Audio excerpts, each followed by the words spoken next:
Ang pakilala ni Francis Leo Marcos sa sarili niya ay isa daw siyang malaking negosyante at isang philanthropist. Isang mayamang tao na bumabahagi sa kanyang pera upang makatulong sa kapwa-tao. Sabi niya, chairman daw siya ng Marcos Group of Companies. At ayon sa kanyang press release, ang kanyang net worth ay mahigit $25 million. Kung sa Philippine peso, 1,250,000,000 piso. 1,250,000,000 pesos. Pinapalabas niya na anak daw siya ng yumaong si Dr. Pacifico Marcos, kapatid ng yumaong Presidente Ferdinand Edelin Marcos. Kung tatanggapin natin ang kanyang press release, galing sa pamilya Marcos ang kanyang yaman. Hindi po mahirap ito na isiwalat na isang malaking kasinungalingan. Kahit isang patak ng dugo ng Marcos, hindi ito dumadaloy sa kanyang mga ugat. Ang tunay niyang pangalan ay si Norman Mangusin. Bogus ang pagkatao na ipinapakilala niya sa Facebook at YouTube.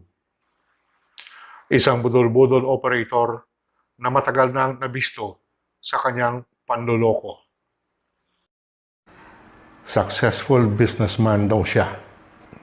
Ano ang negosyo niya? Hanggang ngayon, wala pa siyang ipinapakita na corporate headquarters ng kanyang negosyo. Hinanap ko sa Google, zero. Mga kaso ng estafa ang nakita ko. Pero kahit isang mention sa Google tungkol sa kanyang negosyo, wala. Kung totoong negosyante siya, ano ang linya ng kanyang negosyo? Ano ang mga produkto niya? Bangko? Insurance? Real estate? Gasolinahan? Supermarket? Manufacturing? O baka sari-sari store? Hay nako, Francis Leo Marcos, aka Norman Mangusin. Akala mo talaga, maniniwala na lang ang tao sa lahat na sinasabi mong katarantaduhan. Alam nyo kasi, walang bilyonaryo na biglang umabot sa ganung kayaman. Hindi po yan maaring itago kung saan ka nag-umpisa. Ano ba ang kwento ni Francis Leo Marcos? Sa tagal ko na sa mundong ito, naging 61 years old ako 5 days ago, ngayon ko palang narinig ang pangalan na Francis Leo Marcos. Wala siyang may pakita upang patibayin ang mga sinasabi niya. Ito ang dahilan kung bakit nagmamayabang siya, katulad ng mga napapanood natin sa YouTube at Facebook. Masdan niyo ang video clip na ito.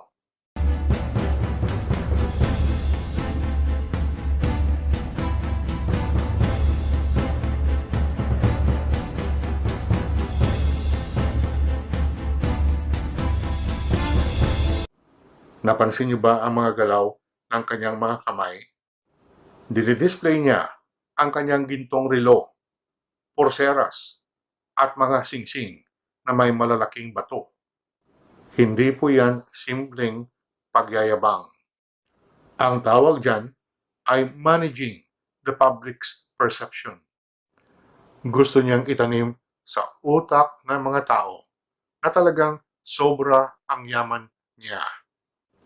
Parang hypnosis yan para sa mga tanga at bobo. He is manipulating the minds of people who are stupid and dumb. Inaatake niya ang subconscious mind ng mga tao na maaari din silang magkaroon ng ganung yaman kung sumunod sila kay Francis Leo Marcos. Pinapaasa niya ang mga bobo at tanga na maaari din silang yumaman katulad niya kung sumunod sila sa lahat na sinasabi niya. kaya marami ang naniwala sa kanya. At kahit 1 kilo lang na bigas ang binibigay, naniniwala ang maraming bobo at tanga na tune-tunelada ang binibigay niya. Na mind conditioning na kasi ang mga supporters niya. Gullible pa rin ang maraming Pilipino. Mabilis nilang tinatanggap bilang katotohanan ang napakaliwanag na panloloko.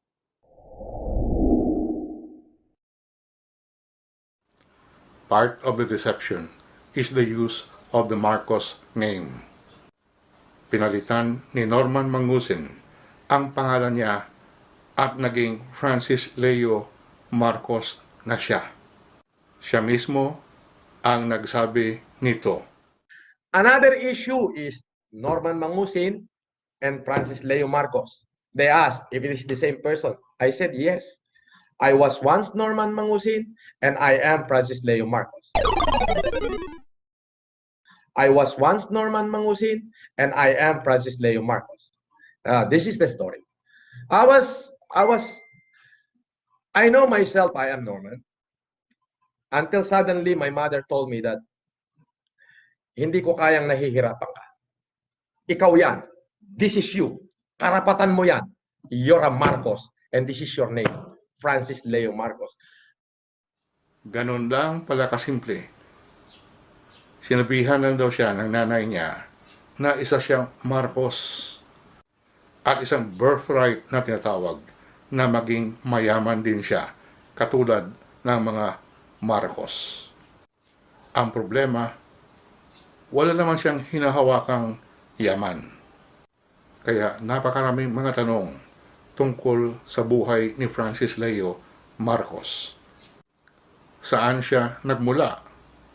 Saan ba siya nag-aral ng kanyang elementarya? Sino ba ang kanyang mga magulang? Sino ang kanyang mga kapatid o kamag-anak? Hindi niyo ba napansin na wala siyang ipinapakita ng mga pictures ng kanyang pagkabata? O kahit isang larawan lang na kasama niya ang kanyang tatay at nanay? Sino ba talaga ang tatay niya? Kung si Dr. Pacifico Marcos nga, katulad ng sinasabi niya, may patunay ba siyang may pakita? Sino ang nanay niya? Tinatanong ko ito pero alam ko na hindi ito masasagot ni Francis Leo Marcos, aka Norman Mangusin. Tinatago ni Francis Leo Marcos ang kanyang totoong pagkatao. Gusto niya at ng kanyang mga panatiko na tanggapin na lang natin ang sinungaling niyang kwento na anak daw siya ng isang Marcos, na mayaman siya mula pa ng bata siya, na successful businessman siya, na philanthropist siya, na matulungin siya. Sadya itong drawing na ginawa ni Francis Leo na magpanggap siya bilang isang Marcos upang madali niyang maloko ang mga tao. Pag sinabi mong pamilya Marcos ang isang tao, isang bagay kaagad ang pumapasok sa isip ng karamihan. Mayaman. At pumapasok sa isip ng mga bobo at tanga na kung siya ay isang Marcos, baka sakali ibabahagi niya ang kayamanan ng mga Marcos sa kanila. Diyan magaling si Francis Leo. This is a weakness in the minds of the masses that he knows to be vulnerable. Give the people false hopes that they too could get a share of the wealth. And he, Francis Leo Marcos, will give it to them. Iyan ang dahilan kung bakit siya nagpapanggap na isang pilantropo. Gusto niyang ibenta ang idea na sobra-sobra ang yaman niya, na kaya niyang magbigay ng milyong-milyong piso na halaga ng tulong. Sinamantala niya ang COVID-19 pandemic upang maangkin ang tiwala ng kanyang mga biktima. Pinapakalat niya ang imahen na siya ay mabait at matulungin. And he is reinforcing the perception that he is super rich by this. Magandang umaga po sa inyo. Alam nyo po, ako po ay nakakaramdam na ng pagod dahil mahigit 1 buwan na po ako nag-humanitarian. Wala naman po akong ibang hinangad kundi ang makatulong sa ating mga kababayan. Ni minsan, hindi ko hinangad yon na manakit ng tao. Ngunit ang akin lamang pong pinagtataka ay sa kabila ho ng aking pagtulong ay napakarami ho talagang gusto kong pabagsakin.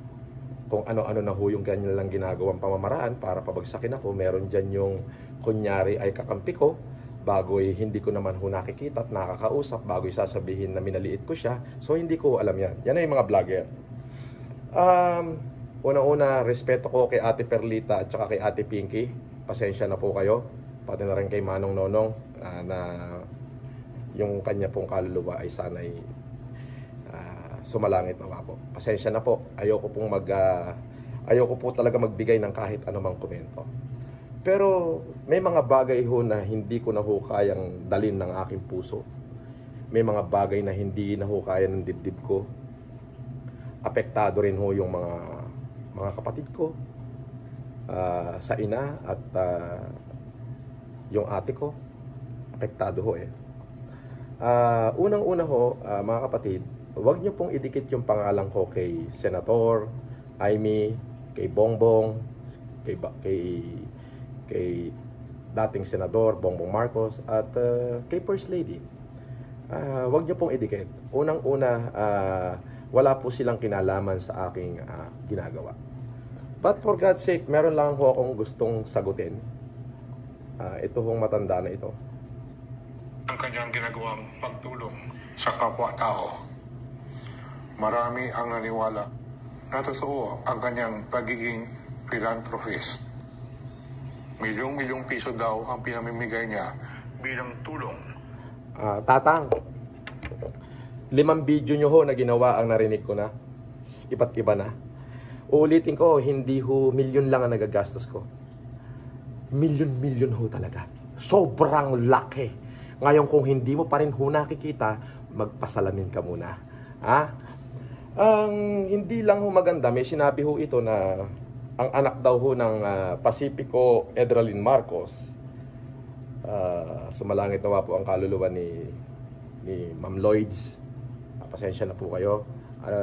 Ate Pinky, Perlita, ayoko talaga magsalita ng ganito. But I have to put this on end kasi nasasaktan na ako eh. Kumbaga, ang layunin ko lang naman ay makatulong sa ating mamamayan. Hindi naman ako namumulitika, tahimik naman yung buhay ko. Pati yung aking inay nauungkat pa. Ayoko na hong palabasin ang aking ina. Pero kung kinakailangan siya'y lumabas, lalabas ho siya. Ako ho'y napapagod na. Ibinuhos ko na yung buhay ko para sa pagtulong sa ating mamamayan. Okay. Sinasabi ng matandang ito, ako daw yung hustler. Oo, hustler ako sa pagtulong sa kapwa ko. May isa hong coach na sinasabi na ang ginagamit ko daw ay pera ni Bernard Chong. Coach, kung sino ka man, ayaw na kitang pangalan. Ano ba pangalan mo? Si Bernard Chong ang may utang sa akin. Kahit pumunta ka sa kanya, at magtanong ka. At kapag sinabi niyang siya walang utang sa akin, pag-uuntugin ko kayong dalawa. Okay?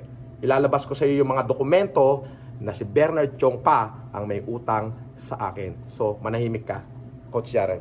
Okay? Tapusin na natin to, for God's sake. Itong akusasyon ng matandang to, ang dami ko narinig na ang sasakit na salita na pinagbibitawan ng matandang to, na ako raw ay isang hustler. Hustler ho ako sa pagtulong sa kapwa-tao. Dahil magmula ho nung nagkaisip ako, ng 22 anyos ho ako, wala na ho akong ginawa kundi mag-humanitarian sa sarili kong kakayahan. Ako lamang ho ay nabigyan ng Panginoon na sapat ng kaisipan, masipag na katawan, kaya ho ako'y umunlad ng ganito. Siyempre, kasama na rin ho yung mga ibinigay sa akin. Ngayon, kung sinasabi nyo na 3 lang ang anak ni Pacifico Edralyn Marcos, o sasabihin ko sa iyo 6. Pwede ko pa hong pangalanan lahat ng 6. So kung hindi mo alam, take yung source mo. Yung source mo yung fake.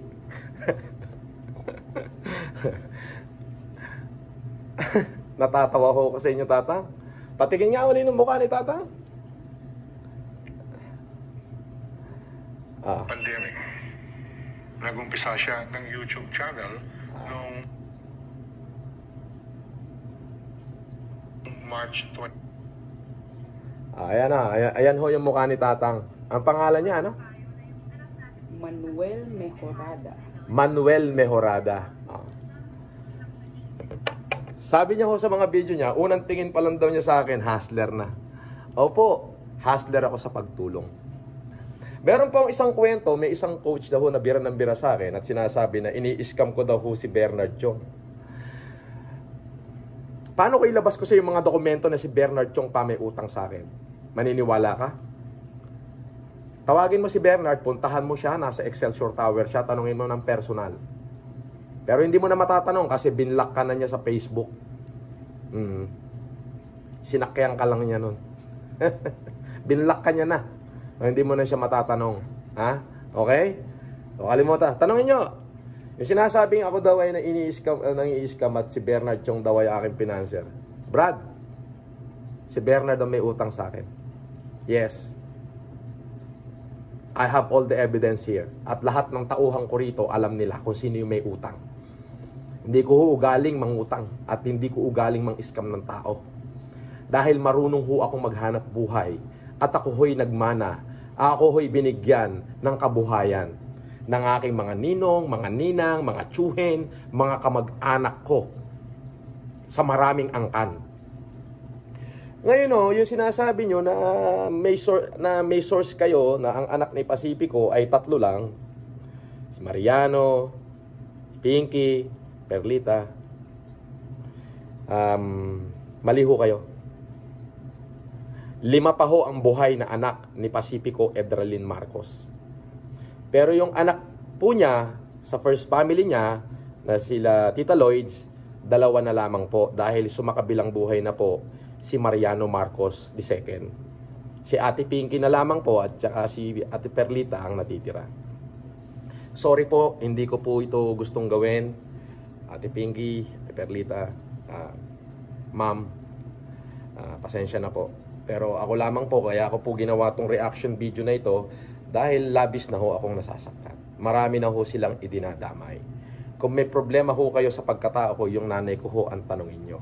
Pero ang natatandaan ko lang ho sa buhay ko, hindi ako nang hingi ng kahit anong pabor sa pamilya Marcos. Bagkus, wala ho ko sasabihin. Basta bagkus lang. Pasensya na po. Hindi ko po, I don't mean to say this, but Pinky, sorry. Pasensya ka na. Nasasaktan na lang talaga ako eh. Masakit na ho masyado. Pero yun lang ho. Anong pangalan na matanda na yan? Manuel Mejorada. Ito advice ko sa inyo, Tatang. Since puro kabastusan yung lumalabas sa bunganga nyo at puro fake news yung pinagsasabi nyo, pangalanan nyo nga kung sino yung nagsabi sa inyo kanyang source nyo na malapit sa pamilya Marcos. Sige na. Pangalanan nyo. Para makilala ko naman. Para masabi ko kung totoo. Kayo naman yung mga ibang basher, dikit kayo ng dikit na pinipilit nyo ko idikit kay Senator, pinidikit nyo kay Bongbong, kay First Lady. Bakit nyo gagawin yun? Unang-una, wala naman ho akong ano para sa kanila. Di ho ba? Kaya wag nyo na hong idikit. Okay, yung pangalan ko sa kanila. Kung ako'y Marcos, yun ay gusto ng aking ina. Ngayon, kung nababalitaan nyo ho na may nagsasabi dyan na ako daw ay anak ng Pacifico, etc., ay dapat ho, doon kayo magtanong sa anak ng Pacifico. Wag nyo hong kalampagin, wag nyo nang guluhin yung first family na nananahimik. Nananahimik ko si Senator Marcos, nananahimik si Senator Amy, nananahimik ang unang ginang. Ginugulo nyo. Doon ho kayo mag-complain. Doon sa anak ng Pacifico, dahil napapabalita nga ho na ako daw ay anak ng Pacifico. Balita lang ho yun. Ngayon, ang masasabi ko, kung sino ho ako, nanay ko ho ang gumawa niyan. Hindi ko ho yung kagustuhan. Kaya lang itong matandang ito, hindi ko alam kung gaano kabalasubas itong matandang to. Eto? Ay, hindi ko alam eh. Ang daldal ho nito. Ang source daw niya ay malalapit sa mga Marcos. Pangalanan niyo ho kung sino yung source niyo. I'm sorry to tell this, pero alam niyo, napupuno na rin ako eh. Na tingnan nyo, inaabot ho ko ng umaga para lang mapaglingkuran ko yung mamamayang Pilipino. Alam nyo, kung anong oras na. Ayan o, alas 4 na. Bakit ho ako'y gising pa? Eto o, yung madaling araw na darating para ma-pick up ho itong 200 PPE na ito. Ayan. At yung mga gatas na nandito ngayon. Kaya advice ko sa iyo, Tatang, anong pangalan? Manuel Mejorada. Yang nalalabing buhay mo, dapat inuukol mo na lang sa paggawa ng kabutihan. Dapat yan inuukol mo na lang sa paggawa ng mabuti. Ang tanda-tanda mo na ho, chismoso ka pa. Ay hindi ka ho mapupunta sa langit niyan. Ha? Ngayon, kung ikaw ay may awa ho sa kaluluwa mo, ay dapat yung edad mo gumawa ka na ho ng mabuti. Tama ho? Fake news ho yung pinagsasabi nyo. Ha? Hindi ho 3 ang anak ng Pasipiko. 6 ho. 5 pa ho yung buhay. Ha? Ngayon, kapag ka pinihilit talaga nyo ako, palalabasin ko ho yung 3 pa. Palalabasin ko ho yung 3, maliban ho kay Ate Pinky at kay Ate Perlita. I'm sorry. I didn't mean to drag your name. I'm sorry. But this man dragged it first. This man, in the name of Manuel Mejorada, drag your name. So ako'y rebuttal ko lang ho ito. Actually, napakarami niya. Ayun. Once again, Ate Pinky, Ate Perlita, alam ko nasa ibang bansa si Ate Perlita. Ate Pinky, sorry. I didn't really mean to drag your name, but this man in the name of Manuel Mejorada drag it first. So gagawin ko lang ho ito. Ito na yung first and last na magsasalita ako. I don't want to speak about Senator Marcos. He is a good leader. Yun lang masasabi ko. Senator Amy, ayoko magsalita. Ang alam ko lang, you're a good leader too. Yes, you're my inspiration too. First Lady, my respect to you is there. Sorry po, Ate Pinky. Hindi ko po ito gusto mangyari. Pero nasasaktan na ho ako sa pinagsasabi ng matandang to eh. Itong si Manuel Mejorada. Ito, pakita pa nga natin yung mukha nito isang beses pa. Ito. Yan. Nako. Tatang. Bago pa kita kasuhan ng sandamakmak na kasong libelo, itahi mo na yung bunganga mo. Ang advice ko na lang sa'yo, Tang, yung nalalabing buhay mo, ituon mo na lang sa paggawa ng mabuti sa tao. Ituon mo na lang yung nalalabing buhay mo na gumawa ka ng mabuti, matuto kang tumulong, kung ano yung lakas mo, ibigay mo sa mga mahihirap. Ito, tandaan nyo, sinabi ng Biblia, what you do, kung ano ang ginawa mo sa pinakamababang uri ng aking brethren, ay ginagawa mo sa akin. Ako po, wala naman ho akong ibang hangarin, kundi ang makatulong. Binuhos ko na nga ho lahat. Lahat. All out na ako. 600 tonelada na ho yung aking napapamigay. Siguro ang gatas ko na ipamigay ay libu-libong sa... Hindi ko na ho mabilang. If I will put it in millions, sobrang daming millions po nang nagastos ko na. Sobra na ho. Baka kalahati na ho ng isang ira ng isang buong munisipyo yung aking nagastos. Tapos ganyan pa ho. Kaya nasasaktan na rin ho ako eh. Kaya just to put this to an end, Manuel Mejorada, alam nyo, hindi naman maganda kapag sinabi kong titirisin ko kayo. Hindi rin naman ho maganda pag pinatulang ko kayo. Ha? Tinatrial nyo ako by publicity eh. Ha? Bakit di nyo dalhin sa korte yan? Ha? Grabe. So tatapusin ko na ho to, ha? Ang akin na lang ako masasabi, itong matandang yan ay puro kasinungalingan at fake news ang pinagsasabi. Yung kanya, isa lamang ho ang source nila eh. Paulit-ulit eh, paikot-ikot. Yun ho, kasing aking mga litrato noon, mga Alam nyo ho yung inedit-edit lang ho yan. Basta ito ho yan, ako ho, alam ng buong Pilipinas na ibinuhos ko yung sarili ko, lahat ng meron ako para sa mga Pilipino ngayong may epidemya. Yun po yun. So, sir, ipinapanalangin kita na bigyan ka ng Diyos ng tamang kaisipan. Ipinapanalangin ko ang iyong kaluluwa na sana magkaroon ka ng upuan sa langit. Yun na lamang ho. Pasensya na ho kayo, reaction video ko lang ito. Ipinapanalangin ko na magkaroon kayo ng upuan sa langit.